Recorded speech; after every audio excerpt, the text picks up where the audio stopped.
So, yung mga sweaters, yun ang pinaparami nyo ngayon. Kumbaga, yan ngayon yung kuha namin, production talaga. So, straight sweater yung breeding mo ngayon, Boss Edgar, yung Golden Boy, yung 5K, tapos yung 226, yun ang nilalaro-laro mo. Sweaters lang man yun. Pag breed ko talaga, 3/4 sweater, may 1/4 ako hinahalo. Gusto ko lang madomina ng sweater, pero may name-fuse ako. Name-fuse ako, Kelso. Yun ang mga inano mo, sa yung Kelso, Roundhead. Kung medyo light na siya, lagay ako ko yellow legidats, gano'n. Ito, boss, matanong ko to kasi maraming mga nanonood ngayon ba na gustong matuto.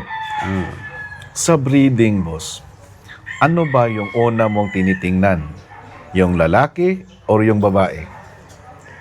Kung sa personal ko, sa babae ako maigpit. Okay. Kasi yung babae, iwan ko sa iba, sa akin lang. Oo, sa'yo. Opinion mo yun. Yung babae kasi, pisikal lang nakita mo. Tama. Kaya dyan ka maigpit. Ako, mag-breed. Gusto ko yung babae ko, hindi binibili, binibreed ko. Kung bibili man ako pang interest, lalaki. Kasi nakikita ko yung lalaki, kahit ko pwede makita ko kasi. Tama. Pero sa babae, hindi mo masubukan. Kaya gusto ko yung babae ko, akong gumawa. Bilhan ko lang ng lalaki na kung anong gusto ko impyos. Saka kung So, hindi ka bibili ng inahin or yung pulit, gusto mo, ikaw ang gagawa. akong gagawa. So, kung ano yung components ng inahin, ikaw ang may alam Akong nun. nakakalam. Yung, kumbaga, yung hinanap ko sa manok, nandun yun Sa sa kanya. inahin. Oo. Now, maghanap ka na lang kung anong gusto mo na characteristics ng lalaki doon sa mga farm na bibilhan mo. Oo, na ma-upgrade na lang siya. So, Parang ganun. ganito, for example, ito yung manok. Tamang-tama yun sa inahin. Kaya alam ko nang inahin ko nga ginawa eh. Kasi kung bibili ako, hindi ko alam kung ano yon. Oo. Kaya doon ako sa lalaki bumibili dahil nakikita ko. Kung kursunada ko talagang broadcast niya, pero gawin ko muna na yung kapatid ng babae ito na binili ko, masubukan ko yung kapatid niya na lalaki. Lalaki.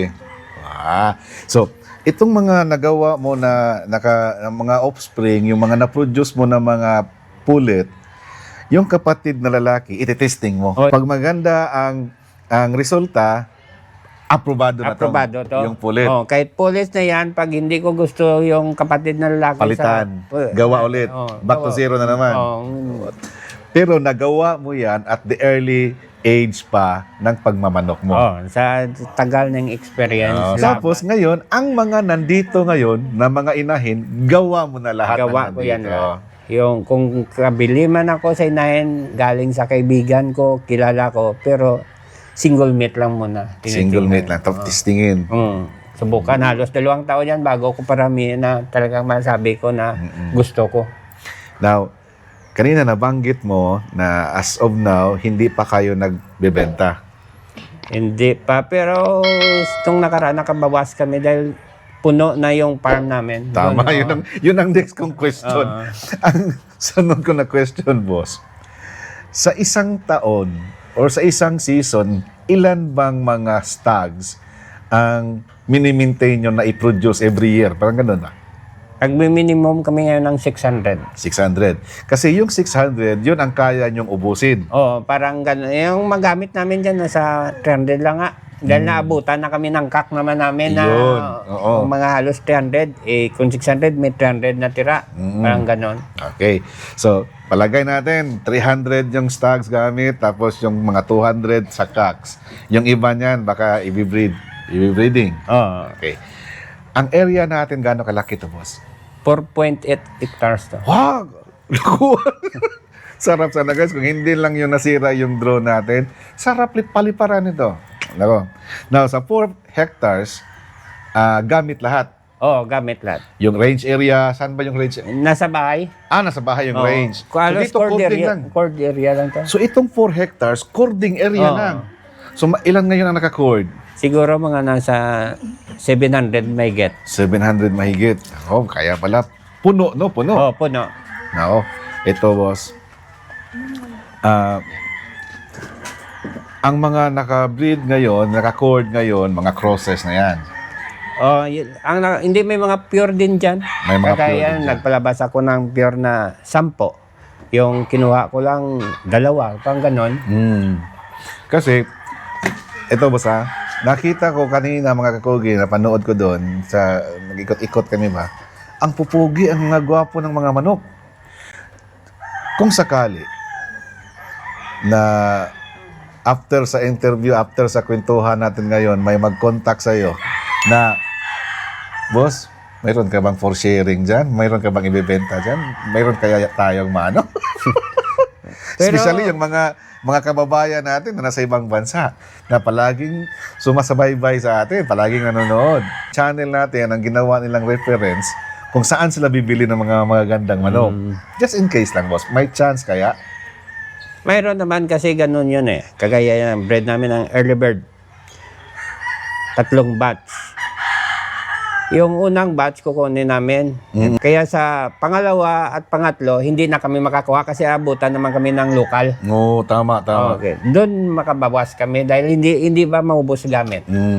Tama. Kaya maabot, hindi pa kami tapos ng early bird na hinanda kagaya na ngayon nakanda dito may 50.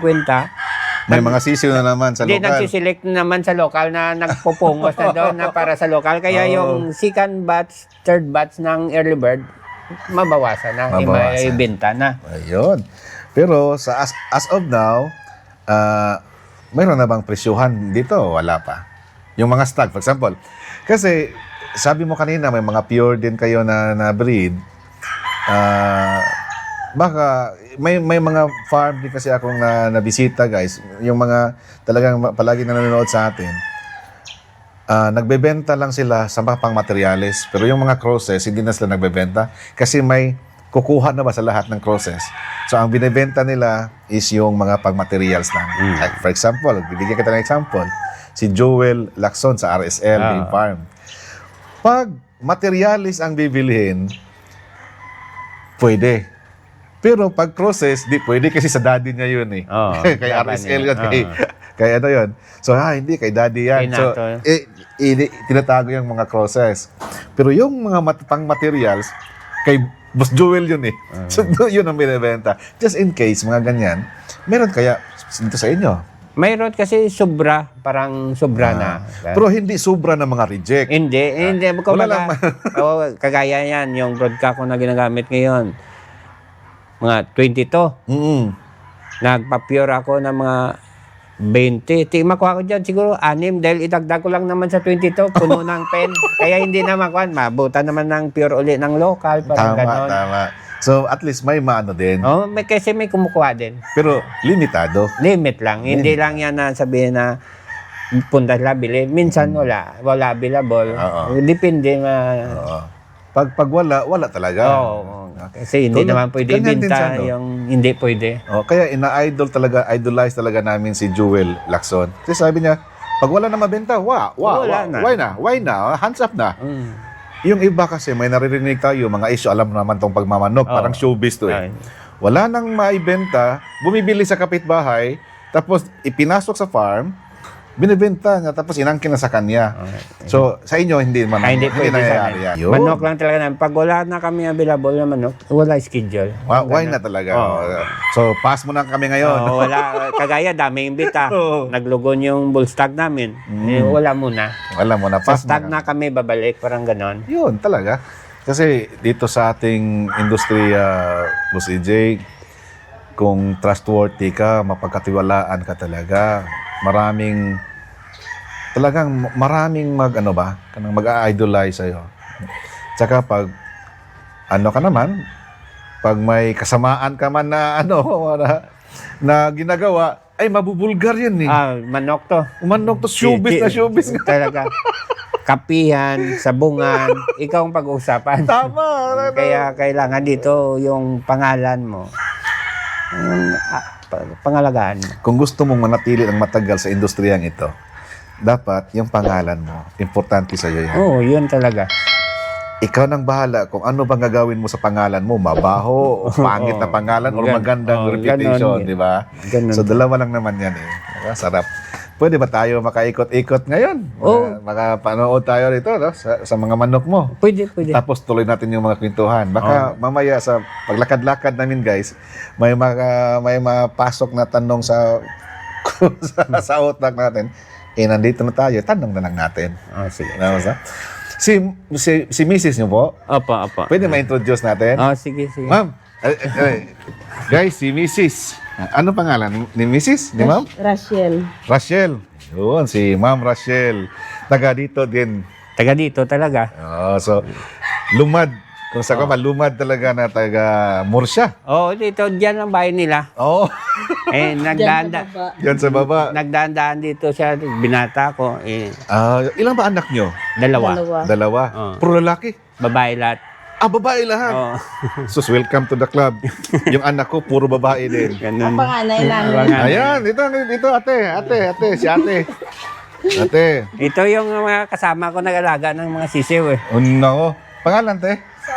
Si Sophie. Ayan. Kung gusto mong mapangasawa, nagmamanok din. Depende sa swerte. Depende sa swerte ng buhay. Kasi, boss, nakikita ko ang industriya ng pagmamanok dito sa ating bansa, sa Pilipinas, lalago at lalago to eh.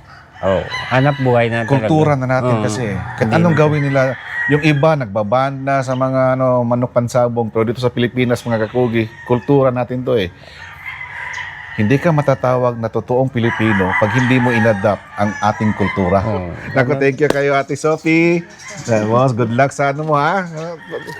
Farm manager na. Pag wala si tatay dito, farm manager. Pag-aralan lang. Tsaka si ma'am. Yun. Magkatuwang talaga sila, guys. Napakaganda, napakasarap, no? Buong pamilya ba, no? Nagkaisa kayo sa isang layunin, no? Eh, kumbaga hindi naman sa mayabang, may kita ang manok talaga. Tama. Basta wag mo lang isugal. Tama. Yun. Marami pa tayong bibisitahin, guys, na mga nagmamanok dito na pamilya-pamilya talaga ang nagmamanage. Alam ko marami yan dito. Kasi pagpunta lang namin dito, maraming nadaanan mga manukan. Oo, hanggang doon sa puno to eh. Oo nga. So, yun. Talagang bigyan lang tayo ng malusog na pangangatawan, mga kakugi. Kahit mataba na tayo, basta malusog lang. Marami tayong mapuntahan talaga. Marami kaming ma-introduce sa inyo. So, wag muna kayong bibitiw, mga kakugi. Ikot-ikot. Ay, ipro ko makalimutan, boss. Kanina, naano ko eh. Ano bang, may kwento ba dyan sa mga tipis mo na iba't ibang kulay? Oo, nasira lang yan ng bagyo eh. Dati puno na yan ng kulay. Nung bagyo nawasak. Yung kwento talaga niyan, suggestion ko sa boss ko na ganyan. Kasi hindi manibago yung manok sa pag may tao na iba-iba yung damit. Yun Dahil talaga. sanay na sila sa ganyan na kulay. Pag nilipat sa ibang kulay, hindi na sa nanibago. Pag humawak yung tao na iba yung damit, hindi nanibago. Kasi minsan may Hindi manok. siya magalaw. Oo, na kagaya niyan. Panay yung damit ng tauhan natin, parang pangbahay. May bisita na nakapula, matingkad. Pag hinuli, mailap. Ilap. Oo. Takot sa kulay. Kaya yan yung purpose na may kulay yung So yun pala, mga kakugi. The same lang pala ang function niyan.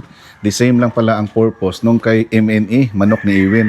Pero yung kay manok ni Iwin, mga kakugi, isang tipi, 3 ang kulay. Ganun na niya. Dito kay boss, bawat tipi, may iba't ibang kulay. para pag nilipat siya, ibang kulay na naman yung bahay niya. Nabanggit mo yung lipatan, boss. Sa isang buwan, tag-ilang beses kayo maglilipat ng mga manok per month? Monthly ba Linggo. or yearly ba? Monthly, linggo, isang bisis kami magpakain. Palit na sila ng Palit, yung doon, ilipat naman doon para yan. para manibago sa galaw sa ng galaw. Okay. So, kaya, yan.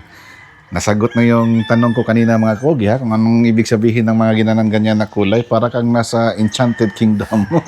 Ipakulayan Nasa Disneyland. uli. Dahil nasira nung bagyo eh. Nilipad. Kaya Oo nga. pinasiminto na namin. Kaya pala. Pero ano to? Mga fiber cement din doon, ba? Fiber cement. Fiber cement tipis. Tapos nilagyan ng footing para Hindi na talaga malipad. Ayun. Guys, mga kakugi, dito, may hinanda si Boss EJ na para pananghalian natin. Ayan. Tingnan nyo, guys. Boss, nag-abala pa naman kayo masyado, boss. Uy! Bomba. Bawal hindi kumain dito. Oh. Sige, bawal ka rin, hindi ka kakain. Ay, sa tip. Bawal man to kay Antip. Yan, bawal. Ano yung shrimp, no? Oo, bawal. Bawal ng antit. Eh, Ano lang Bangos, boss, bangos. Oo. di, pampano. Ni Sir Stephen. Tapos ako. So, thank you sa host. Boss EJ. Sabay tayo kain. At saka sa mga engine na nag-prepare. Si ma'am. Thank you. Kain ng mga anak. Kapugi, nag-diet yun.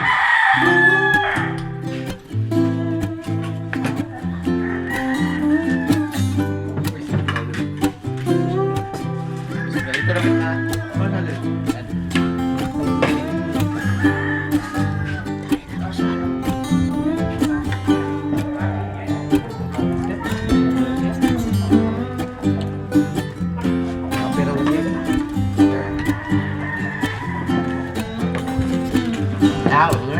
Ah. Nice.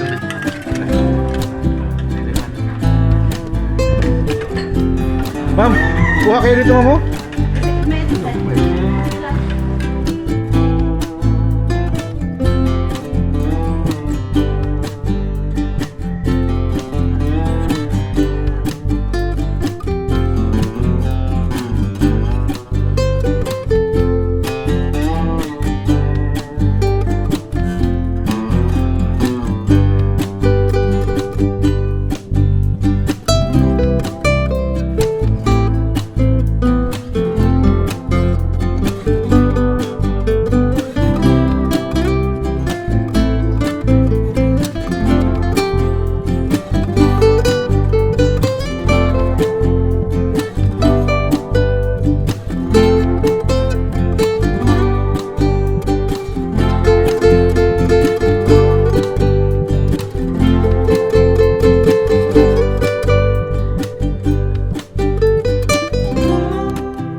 Boss, dito sa farm mo, hindi ba mahirap ang management nito? Hindi naman kasi parang sanay na ako tapos kuwan lang ng sistema ba yung pagkuhan sa May tao. sistema talaga. Yung tao sa cord lang yung trabaho niya. Wala sang yung ibang gawin talagang concentrate sa pa makapokus. Per area lang. Oo, pag dito area niya, dito lang siya. Kahit kung dito, nawala yung tao dito, nakawala, kunin niya. Pero pag nandyan yung tao dyan ang tatakbo. Oh. Kasi pag Pinaghalo-halo mo yan sila, magtuturuan yan. Tama, tama. Pero pag area niya, pag may nasira na mga hapunan dyan, naputol na tali, obliga sa dahil area niya. Sa kanya, ang obligasyon. Siya naman tawagin ko kagad, area niya, yung may problema. At saka pag sa area niya, pag mayroong sinipon doon, hindi mahawa yung sa kabilang Oo, area. sa kabila, dahil iba naman, doon Iba ang lang siya, charge. hindi siya pupunta doon. So yung mga tagapatuka mo sa farm, iba rin yung handler mo. Iba rin. Tapos sa breeding, ikaw na yon. Ako na yung sa breeding at saka sa sisyo. Oo. Kaya ang mga sisiw mo, yung range, wala dito. Wala dito. So lahat na nito corded na lang. Yun pala. Tapos dito boss, nag-disinfect kayo dito sa sa Oo. farm. How many times in a month? Depende sa karamihan, 3 beses sa isang taon. Ganun. Yan guys. Sarap na ang kwentuhan namin dito ni boss. Ni Boss EJ. Boss, before ko makalimutan. Alam naman natin na marami talagang nagmamanok dito sa Negros, no? Paano ba natatangi o ano ba ang pinag-iba sa mga alagang manok dito sa AJ San Ramon sa ibang nagmamanok? Ang siguro, ang magarantiya, kaga yung manok namin dito, yung standard ba namin na gusto namin na kahit ibang linyada, pero yung standard yan na hinanap namin sa manok, nandyan. So yung base sa standard mo. Oo, sa standard namin. Kasi nakikita ko dito, boss, halos magkamukha lahat ng mga manok. So ang the style of breeding na ginagawa mo dito, hindi iba-ibang mga linyada, kundi may target ka talaga na gusto mo siguro na yung farm mo, isa lang kulay makikita. Parang gano'n? Oo, parang gano'n na may madumina niya yung isang linya para madumina niya yung kulay at saka yung mga sukat. Yung mga sukat.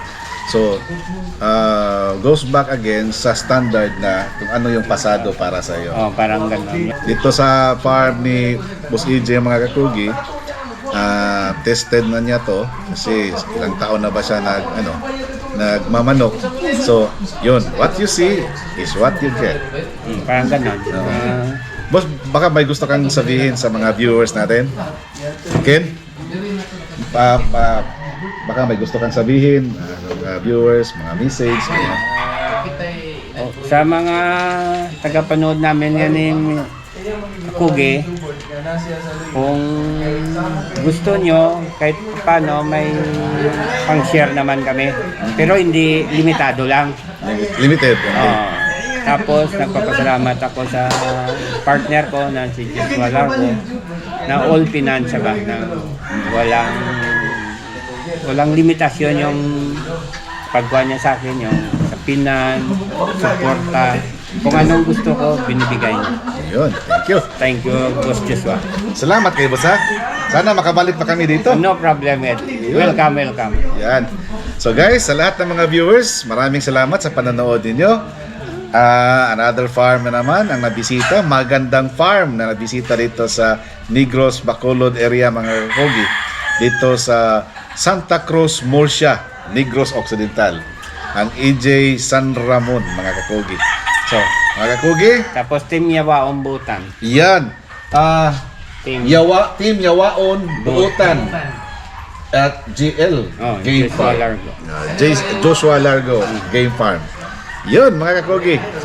Tandaan palagi, pag may sipag, may aanihin. Sa Bisaya, basta magkogi, dunay maani. Okay! Kakugi TV. Alright! Tara na mag-farm visit tayo. Pasyalan ng mga backyard farms at sa Bonghero.